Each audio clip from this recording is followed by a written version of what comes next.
tardes a todos.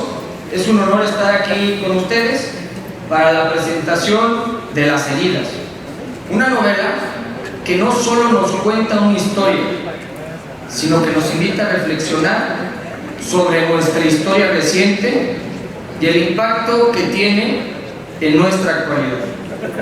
Para dar inicio, le pedimos a la doctora Silvia Lorena Maya, rectora de esta universidad, nos pueda dirigir unas palabras.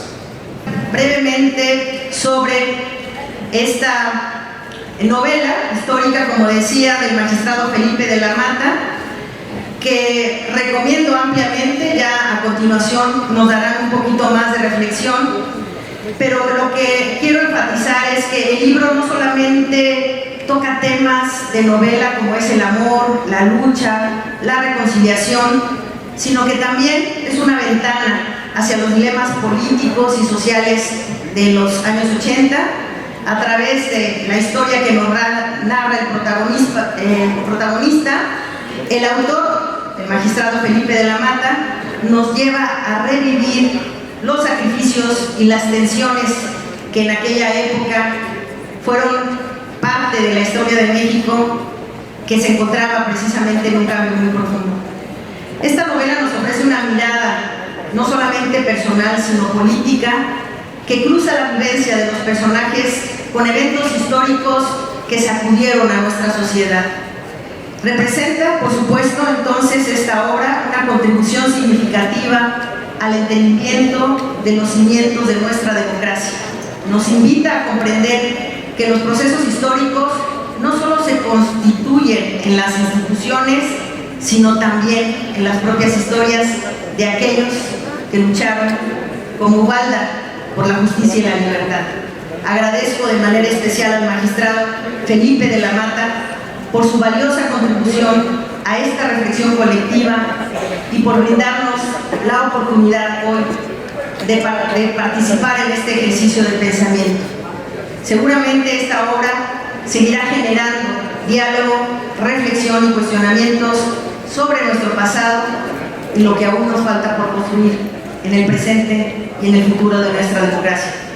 Le doy la más cordial bienvenida a esta su casa y agradezco enormemente que nos acompañe el día de hoy. Muchas gracias.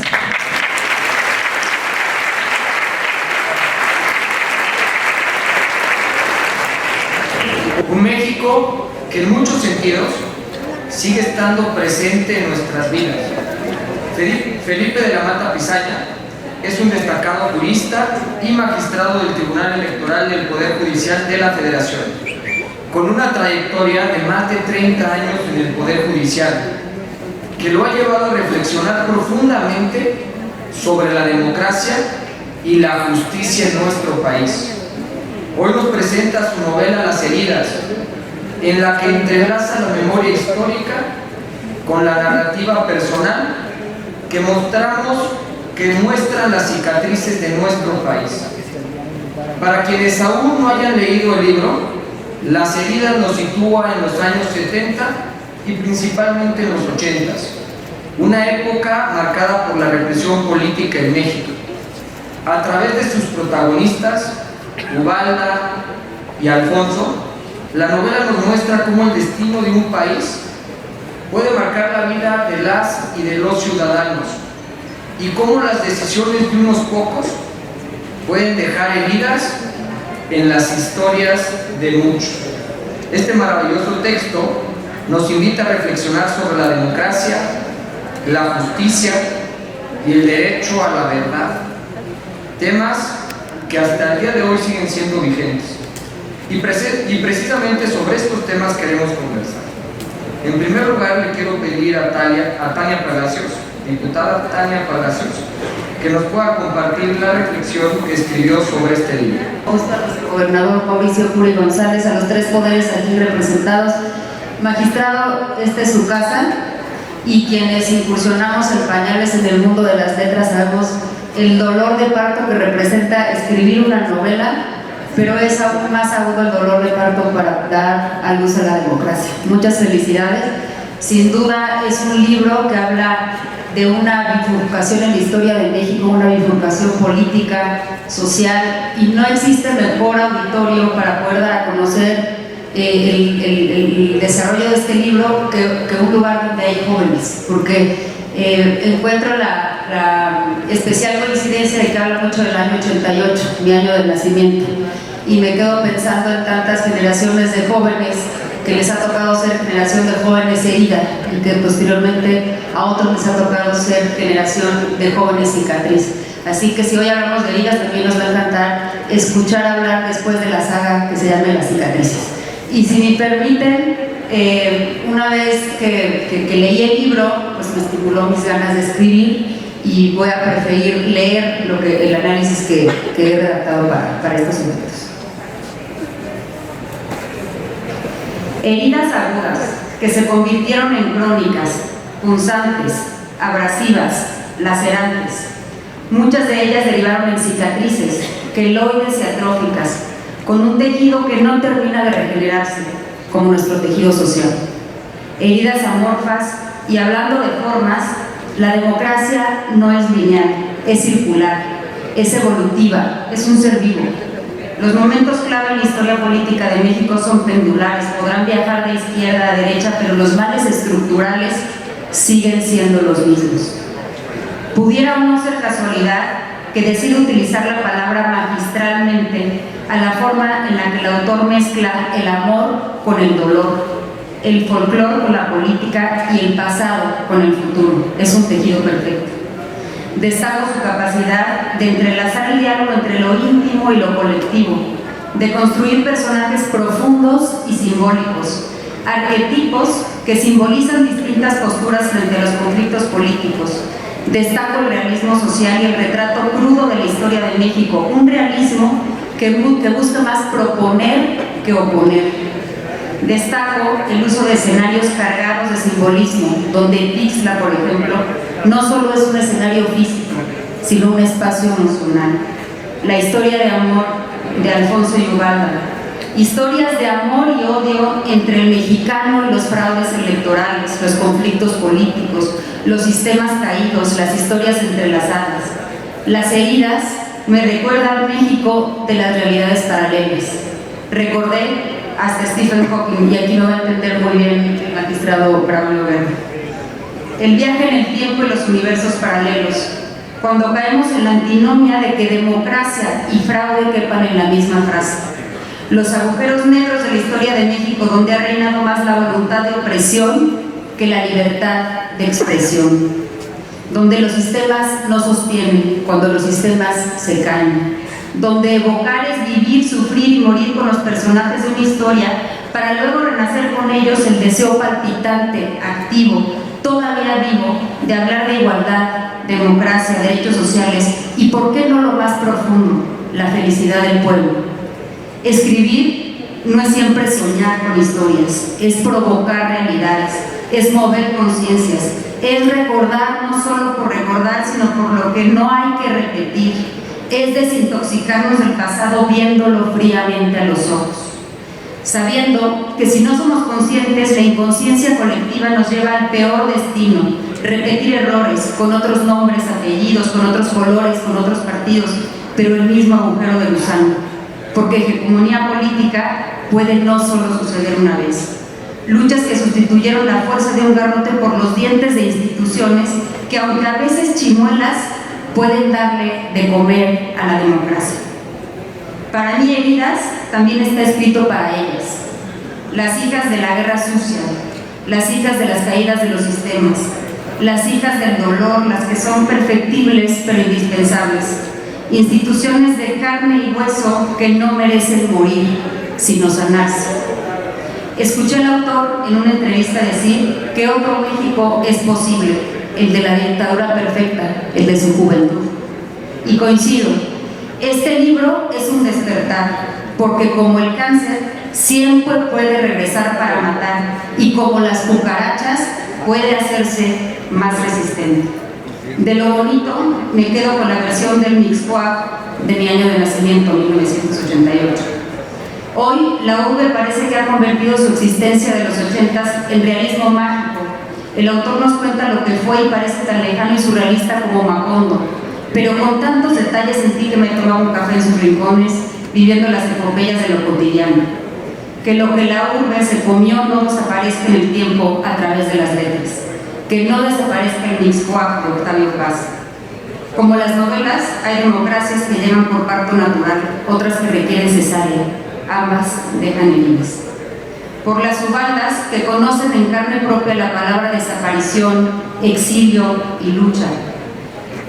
De las heridas es tomarnos un café con los fantasmas que exploran las heridas como metáfora central de tensión entre el pasado y el presente.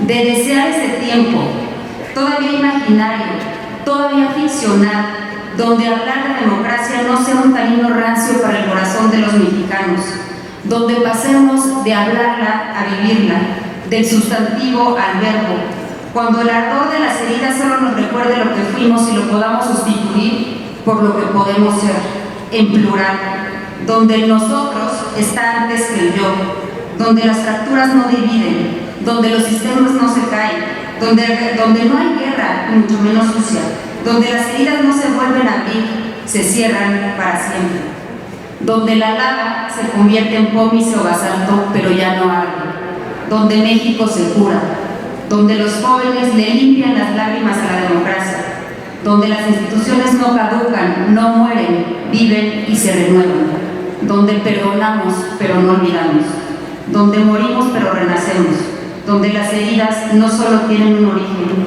sino el despertar de un motivo. Es cuando. Diputada, muchas gracias por estas palabras, por esta reflexión. Sin duda nos demuestra una de tus facetas, uno de tus sueños y de tus objetivos, que es volverte en un futuro escritora. Estamos seguros que este sueño se va a materializar y que no nos vamos a perder la oportunidad de verlo reflejado. Mi reconocimiento y mi agradecimiento. Y para seguir con el orden del día, quiero aprovechar para también recordar que es egresada de esta universidad. También compartimos espacios en los mismos salones la presidenta del Instituto Electoral del Estado de Querétaro, Grisel, que si nos puedas compartir, por favor, ¿qué te deja este libro? ¿Qué me dejó este libro, Agustín? ¿Qué mala pregunta hiciste?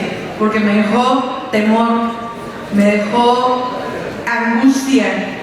Felipa de la Mata tiene una perfecta pluma con la que logró trazar y redactar a 3 actores, a 3 personajes que quizá pudiera decirse imaginarios, porque se trata de una novela, pero que no está nada más alejado de las intersecciones. ¿Qué manera de trazar las intersecciones de nuestro país?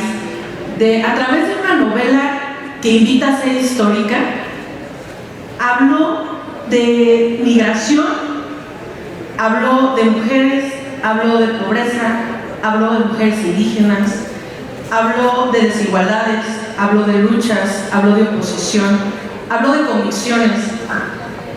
Hoy le debemos a esta generación que traza en el libro Las heridas, una generación que en México por hoy se vive en paz.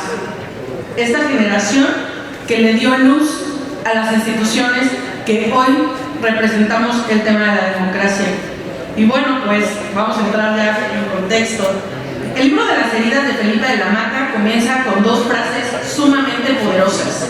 En su portada, aquí se las voy a enseñar para que se animen a comprarlo allá afuera, porque lo tenemos aquí en nuestra casa de estudios.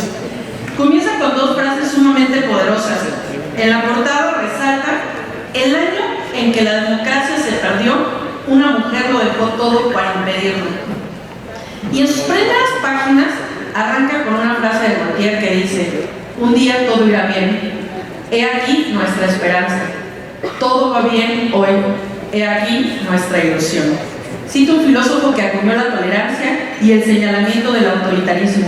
¿Qué mejor comienzo queremos para que esta novela capture nuestra atención de quienes creemos firmemente que la democracia es siempre el camino, que la libertad de expresión su fiel compañero, que la fortaleza de las instituciones democráticas radica en esa historia, en ese origen que jamás jamás debemos olvidar.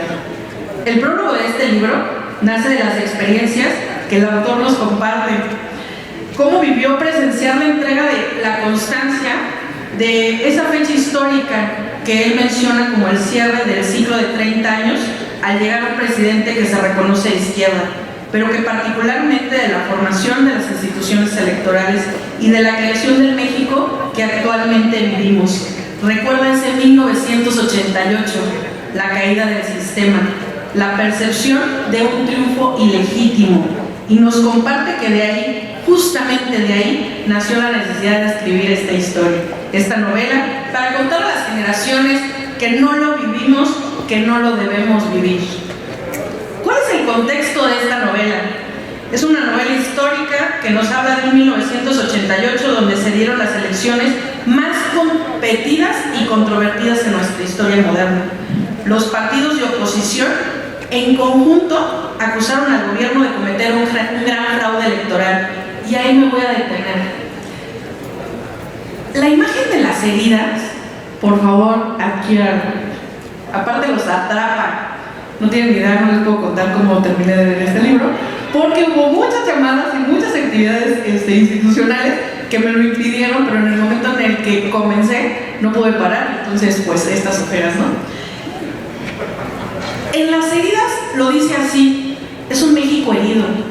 Se unieron todas las fuerzas políticas de oposición, un concepto poderoso, pero no se unieron a través de ninguna seña. Realmente se unieron y salieron caminando al zócalo de la mano, y esto nos narra esta novela. ¿Quiénes fueron los candidatos de ese entonces? Carlos Salinas de Gortari, Cuauhtémoc Cárdenas. Por aquí están mis compañeros del Instituto Electoral. Y cuando me invitan a dar conferencias y que hablo de un partido hegemónico, alguien va a saber quién siempre me dice: Cris, no hables del partido hegemónico. Y siempre les digo, claro que hay que recordar el partido hegemónico, porque es muy fácil y la tentación siempre existe para regresar a ese escenario. Cuauhtémoc Cárdenas Solórzano, del Frente Democrático Nacional; Manuel Gutiérrez del Rincón, Partido Acción Nacional; Rosario Ibarra de Piedra.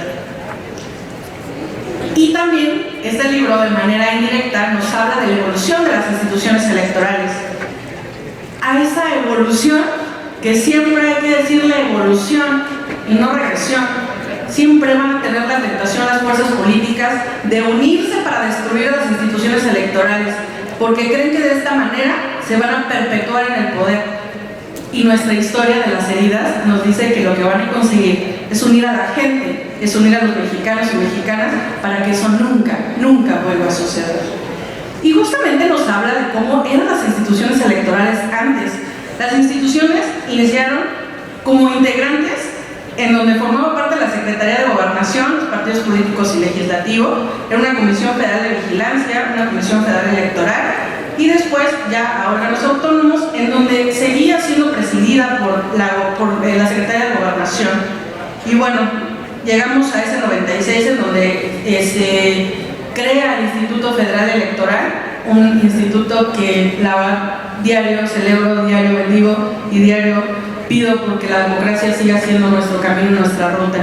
Y llegamos al 2014 con la creación de este Instituto Nacional Electoral que hoy conocemos, que hoy resguarda la voluntad de la ciudadanía. Cada que salen a emitir su voto se cuenta y se cuenta bien. Y gana quien la ciudadanía elige. Y ahí es en donde también hay una frase sumamente clara de este espacio. Rectora, muchas gracias por seguir fomentando e incidiendo porque la democracia se siga hablando y se quede perpetuada en las paredes de nuestra institución. Agradezco también al magistrado Felipe de la Mata por haberme considerado para volver a comentar por segunda vez uno de sus libros. Ya saben que me apasiona, magistrado, me encanta la verdad todo lo que usted ha escrito.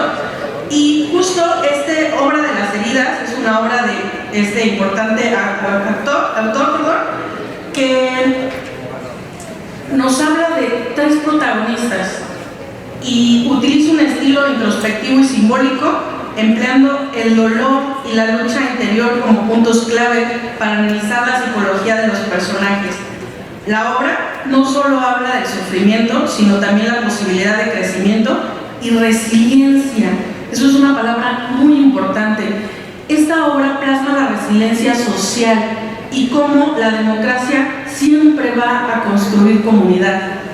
Y también, lo tengo que decir, hay una parte en su capítulo primero en donde narra cómo caminaba por las calles de Mixcoac y que recordaba una vez que un chango agarró y se le trepó, y me hizo recordar nuestra calle del 57 en Querétaro, en donde todos sabemos que ahí estaba la casa del chango, y recordar justamente cómo transitamos nuestra ciudad, nuestras calles. Entonces tenía ganas de decirle también al magistrado, nosotros también tenemos una casa acá en Querétaro donde había un chango, y también todos seguramente tenemos una historia que recordamos. Los invito a indagar siempre nuestra historia, que siempre trae recuerdos que no debemos olvidar para no repetir los errores del pasado. Un error latente que siempre invita, insisto, a la tentación de quienes están en el poder de regresar a perpetuarse en él. Pero la respuesta siempre va a ser unidad, siempre va a ser mexicanas y mexicanos. Ya conocimos la democracia y no la vamos a soltar. No habría nadie, y una frase que me encantó fue, dice, en aquel México que narra el magistrado de la Mata, dice, no habría nadie a quien pedir auxilio cuando les expropiaba sus casas, porque se actuaba con el consentimiento del presidente, y en ese país de esos tiempos, lo que mandaba el presidente se ejecutaba sin discusión, sin reflexión. Era el poder de los poderes. ¡Qué fuerte! Hoy existe la transparencia, hoy existe el cuestionamiento, hoy existe la posibilidad de que levantemos la voz. Y los voy a seguir dejando esa tentación para que salgan y compren el libro. Nos describe un presidente con poder, pero que careció ante el sismo del 85 de la fuerza para comandar. Asevera que quizá no había gobierno, pero que sí había mexicanos. Narra cómo vivió, cómo lo atravesó el 86. Recordar el 86, como dijo la diputada, ella recordó el 88, yo nací en el 86. Y ahí, ¿qué marcó el 86? Pues por supuesto la persecución de los estudiantes en Tlatelolco, que también lo señala. Habla cómo en el libro nos narra cómo alguien salvó a un familiar porque le abrieron la puerta. Y justo también llega y nos dice, las elecciones eran una puesta en escena, imagínense, y lo voy a decir, soy la presidenta del instituto, hoy no es una puesta en escena. Hay otra frase que me gustó mucho porque dice, nací en un México en la que en las elecciones no existía incertidumbre alguna en sus resultados, siempre ganaba el PRI. Hoy esto no está más alejado de la realidad, hoy no está más alejado de nuestra actualidad. Nosotros, a los que nos gusta el tema electoral, nos gusta decir una frase que es, nos rige el dicho de certeza ante las reglas del juego e incertidumbre ante los resultados. Esos son los procesos electorales. Nadie debe de saber quién va a ganar, porque eso solamente se elige ante la urna. ¿Y qué más les digo, magistrado? Porque de verdad los quiero dejar con esa sensación de que tienen que salir a comprar el libro. Tampoco quiero acaparar el micrófono. Pero cuando habla de la lucha de Ubalda y cómo corrió para esconderse de Falcón, el líder de la Dirección Federal de Seguridad, qué impresionante pensar en una persecución política, qué impresionante pensar en que cayeran en ese pozo que menciona Felipe de la Mata, qué impresionante pensar en las personas que decidieron incursionar en política en ese 1988, que fueron perseguidos, asesinados y silenciados, y que aún así no se les reconoció el triunfo. ¡Qué barbaridad! Y nos dice, si algún día sientes dolor y enojo, sabrás que la lucha te llama. Un héroe es aquel que no se rinde. Qué importante mensaje. Y les voy a cerrar diciendo que Felipe de la Mata acuña unas frases que las voy a poner en mi repertorio, magistrado, porque de verdad nos narra de una manera extraordinaria cómo Ubalda dice que cambió el arma por una libreta y un lápiz. ¿Cuál es nuestra enseñanza ahí? Educación. ¿Cuál es nuestra enseñanza ahí? Prepararnos. Y Y justamente rescato que lo que señala Ubalda menciona que hay que seguir organizándose, debemos continuar los movimientos, la gente lo sabe, aunque creo que ya la lucha no es armada, no es la única opción. Quizá es el momento en el que he regresado, pero parece evidente que hay mayor conciencia y ahora la gente quiere votar y que sus votos cuenten. La gente quiere democracia, que México sea más justo, pero sin sangre de por medio. México está cambiando. Me voy a quedar ahí y quiero decirles que qué manera del magistrado Felipe de la Mata de redactar cómo la democracia no solamente es la búsqueda del poder por parte de las y los actores políticos. La democracia es contexto, la democracia es interseccionalidad, la democracia somos ciudadanía, la democracia es nuestra forma de vida y definitivamente seguimos defendiéndola. Y lean la novela, seguramente les va a fascinar. A los que no vivimos esa época, el mensaje es contundente. No lo queremos, queremos instituciones fuertes y sólidas, queremos instituciones electorales que continúen siendo y marcando el rumbo de nuestro país en paz. Muchas gracias. El reclamo que hizo el pueblo de México al presidente de la República por su falta de acción en el terremoto del 85 y cómo realmente el pueblo de México es el que saca adelante esta circunstancia en un momento de crisis. Creo que es una gran reflexión de cómo el pueblo, siempre en México unido, hace el esfuerzo por sacar adelante los grandes retos que tenemos en nuestro país. Y también le comentaba aquí al magistrado que hubo dos escenas más que me marcaron mucho. Y una es el nacimiento de Francisca, de cómo lo hizo de forma oculta, sola, prácticamente en la oscuridad, en la intimidad, y la difícil decisión que tiene de abandonar a lo que más quería, que era su hija, por cuidarla, por defenderla, por no ponerla en riesgo, debido a su vocación de tratar de salvar a México desde los movimientos que realizaba en Guerrero. Y en segundo lugar, el reencuentro. Cómo vuelve, conoce a su hija y cómo le platica, cómo le comenta, justifica, argumenta cuáles fueron los motivos de haber tenido que abandonarla, que había sido para salvar su vida, pero todos los sacrificios que tuvo que hacer para que esto se lograra. Muchas gracias, magistrado. Le compartí que cuando leí este capítulo, lógicamente saben que estoy esperando un bebé y fue el momento en el que más me identifiqué. Y queremos pasar a la carnita, hablar con el autor del libro. Muchísimas gracias. Antes que otra cosa, quiero decir que estoy muy contento de estar en la Universidad Autónoma de Querétaro con todos ustedes.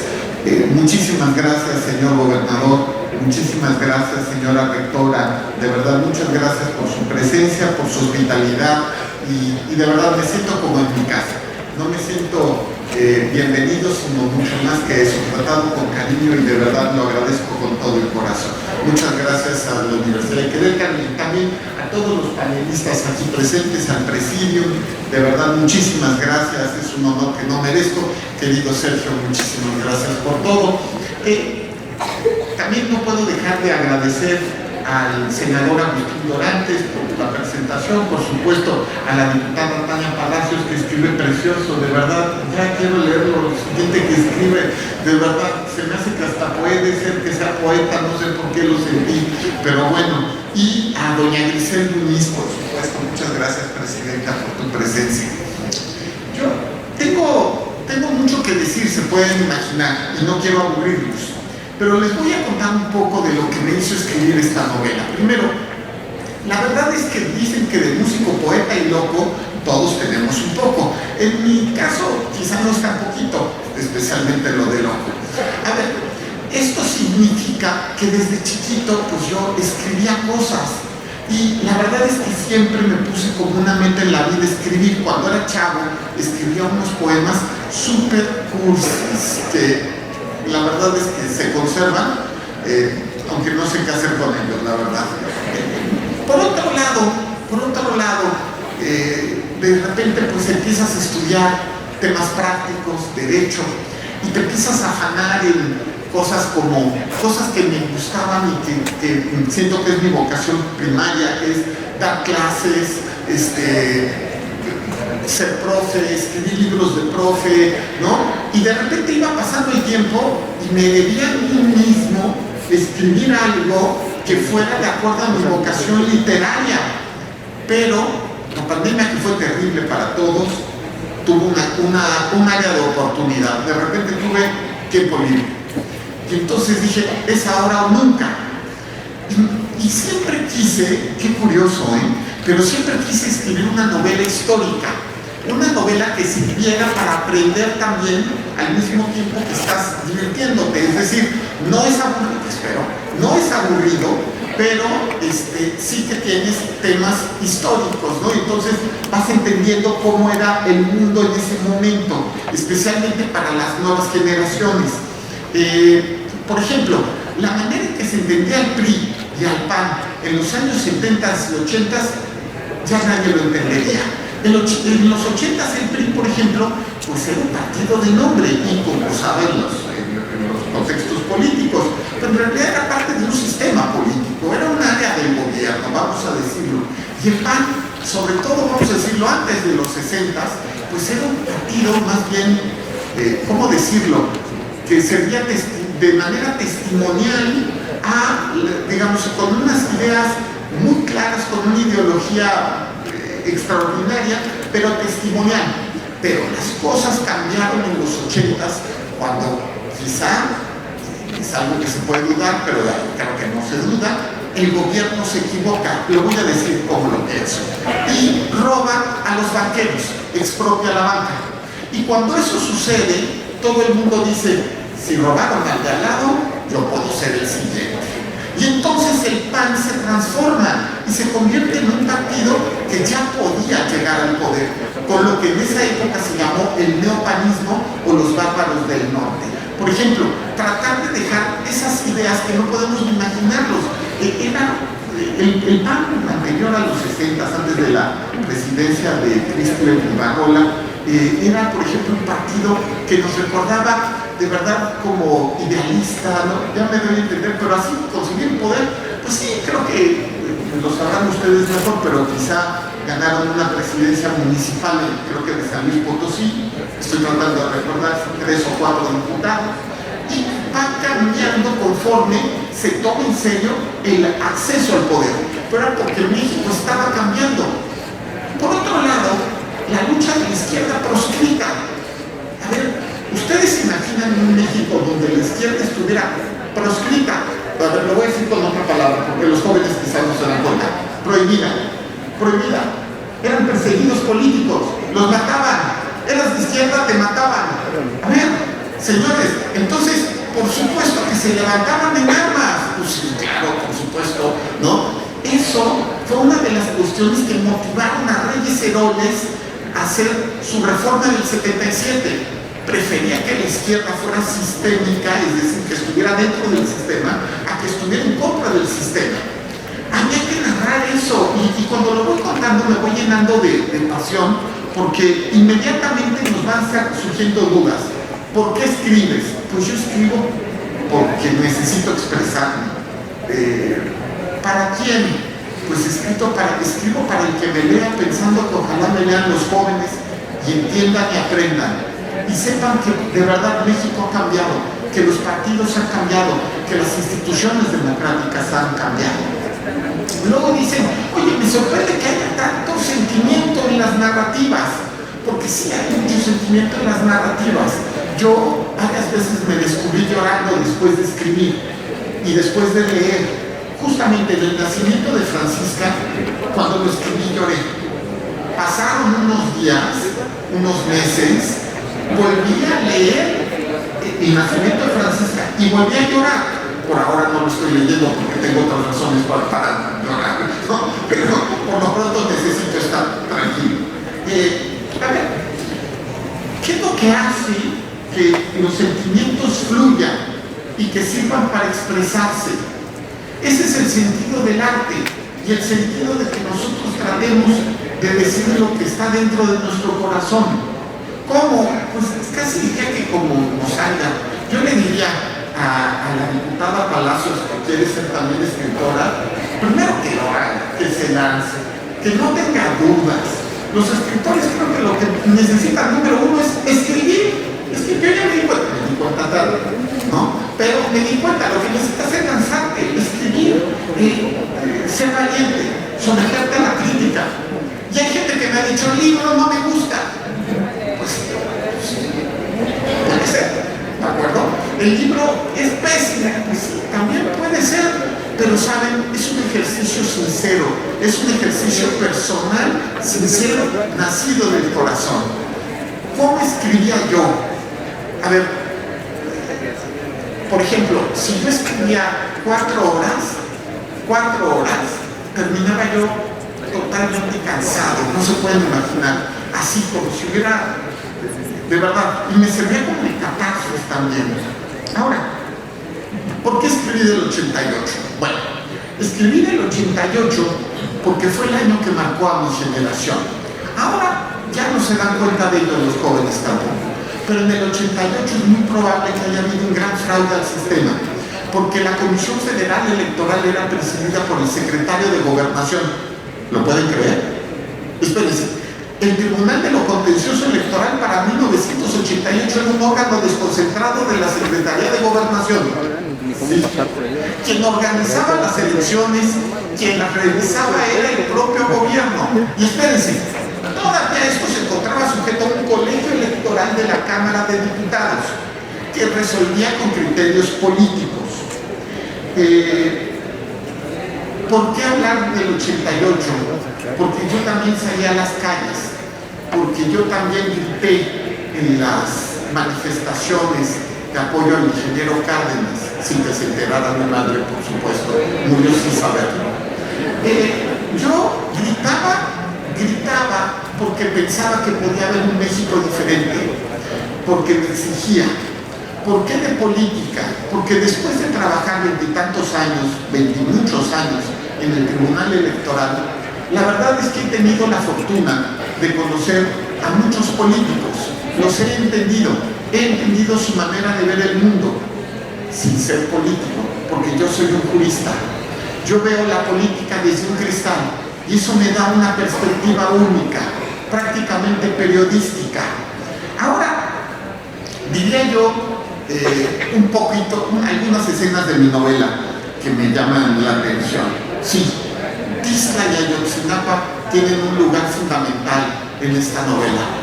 Tixla y Ayotzinapa serán los lugares de las persecuciones a las personas de la izquierda, la guerrilla de Lucio Cabañas.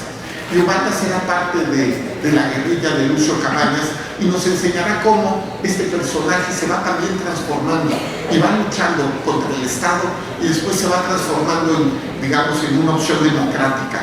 Por otro lado, el horror del Pozo Meléndez. Existe el Pozo Meléndez, un lugar donde no se ha identificado, es una grieta, un hoyo, un pozo, ¿de acuerdo? Donde no se ha identificado el fondo del pozo, no sabemos cuántos metros hay. Hace unos años hice un estudio de la UNAM con unos drones, se bajó 240 metros, no se encontró el fondo. A ver, y se dice que ahí metían a todas las personas de la guerra sucia, ¿no? Entonces, que probablemente se encuentren ahí. También se decía, en la época de la Revolución, que ahí tiraron a un batallón completo de Emiliano Zapata. Imaginar el Pozo Meléndez como eso, como la boca del diablo, como el gran lugar del dolor, donde hubo muerte, donde hubo padres, hijos, madres que tuvieron que llorar, que sin saber si ahí estaban los restos de sus familiares.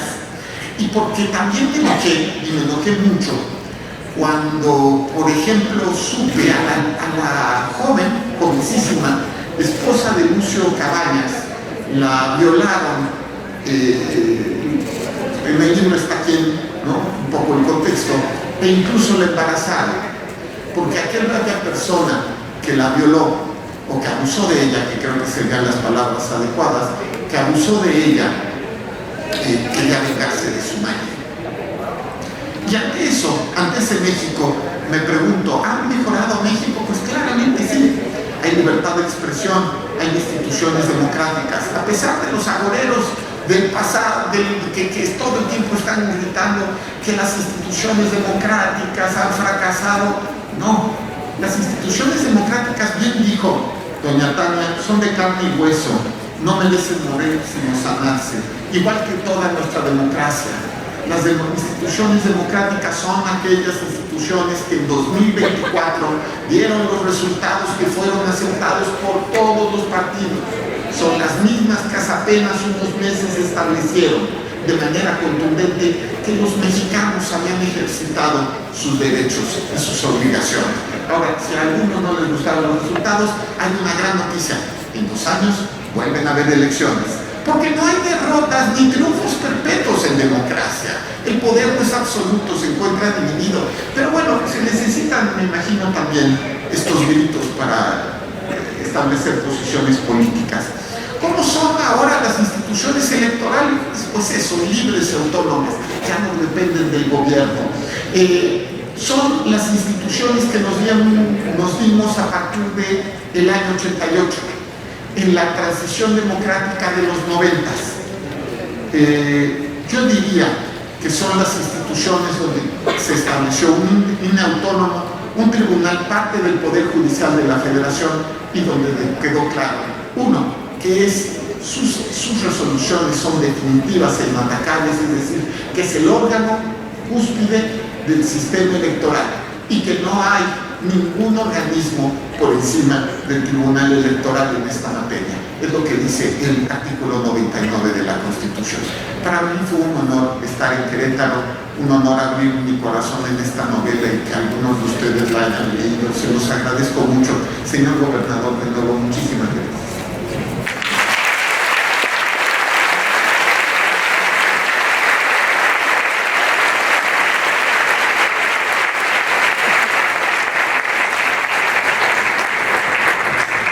Muchísimas gracias, magistrado. La verdad es que ha sido un gran honor escuchar su perspectiva sobre las heridas, sobre la historia, la justicia y el papel que cada uno de nosotros tiene en la construcción de un mejor país. Gritaba porque podía ser un México diferente.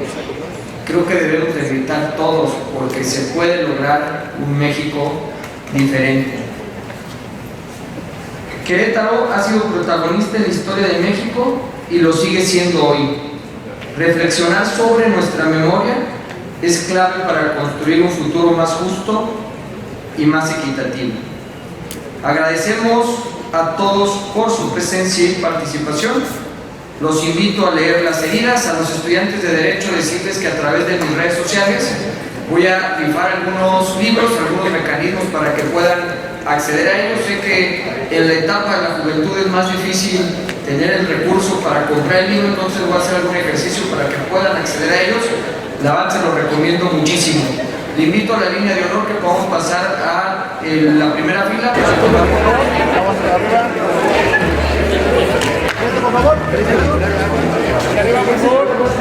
Arriba, por favor, chicos.